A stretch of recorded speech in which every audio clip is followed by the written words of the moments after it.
When I was 36 years old in 1988, I got divorced. My mother shared with me on the telephone that my father had two previous marriages before her rather than just the one that I'd known of. She told me I had two half-brothers from the second marriage, in addition to the two half-sisters that I knew about from the first marriage. She said he'd been ashamed to have me know about these failed marriages. She wanted me to know, though, because she thought he'd remarried on the rebound between the first and the second marriages, and she didn't want me to do the same. Now, that may or may not be the case, but that's another story entirely. Several years later, in 1993, I was successful in locating one of my half-brothers, Bob. Regrettably, his older brother, Paul, had passed away before this time. Bob lives in Rhode Island, and upon our initial contact, he graciously invited me to come up to Rhode Island from Kentucky immediately for a visit with him and his family.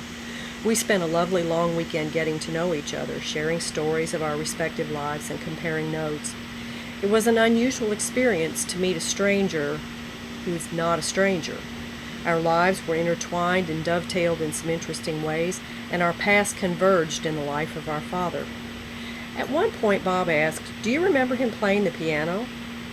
Surprised, I answered, "What? No, he didn't play the piano. I never saw him play." Bob explained, "I can remember that he would sit at the piano and practice, trying to learn the Minute Waltz. It always bugged him that he could not play it in a minute because my mother could do it." I could not believe what I was hearing. He played the piano? He tried to learn the Minute Waltz? Bob said, "Yes, my mother was a pianist in a dance studio back in the 30s when she was in high school. It was during the Depression, and she was the only one in her family who was working. She became quite an accomplished pianist." He continued, "When they married, they bought a piano, and at some point he decided to take lessons, although not from her. She could play the Minute Waltz in a minute, but he could never do it." The mysterious goal of my childhood had come full circle. For some unknown reason, my father transferred what appeared to be his own personal goal to me. I took piano lessons for 7 years. Never once did he nor my mother ever mention that he could play. Never once did he play for me or help me with my lessons or listen to me practice or offer to help me learn those two pieces. There was only the goal and the prize offered to a very serious, sensitive child who always wanted to please.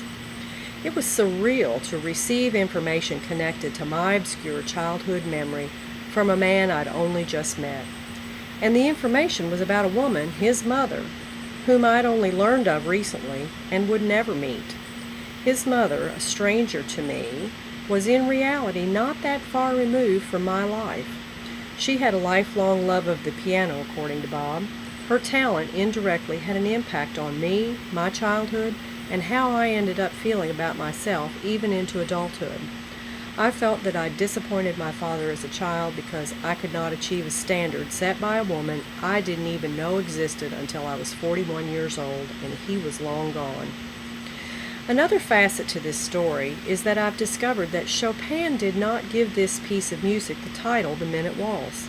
His publisher named the piece and intended the meaning of minute to be small, minute, not a measurement of time. Average playing time is 1.5 to 2 minutes. Did my father know that? Could this be why he never suggested I have my piano teacher help me with it? That his goal would be considered folly? All this time, I thought Chopin wrote it to be correctly played in a minute, and that any serious pianist could do so. Surely, since Bob's mother was an accomplished pianist, she was aware that it was never intended to be played in a minute. I suspect she was just playing a game, competing with herself to see if it could be done. Maybe she was trying to get his goat. But then this begs the question, if he knew it, why didn't he ever tell me it was just a game, and perhaps a nearly impossible one at that? But that would mean he certainly was offering a grand prize for something that was merely a game. I don't know what a baby grand might have been in the early 1960s. I know by the late 60s that a VW Beetle was about $1,800. Today they start at $17,500, and I know baby grands are not inexpensive items either. Why was this so important to him that he'd offer such extravagant rewards? Why, we didn't have a house that would even have accommodated such a large piano. Was he joking? Maybe he never thought I would come through with it anyway. Did I just misunderstand the whole thing? I wonder now, what was he thinking? What did he hope to accomplish through me? If I'd been successful, how would that have made him feel? Would the result be what he thought it would be?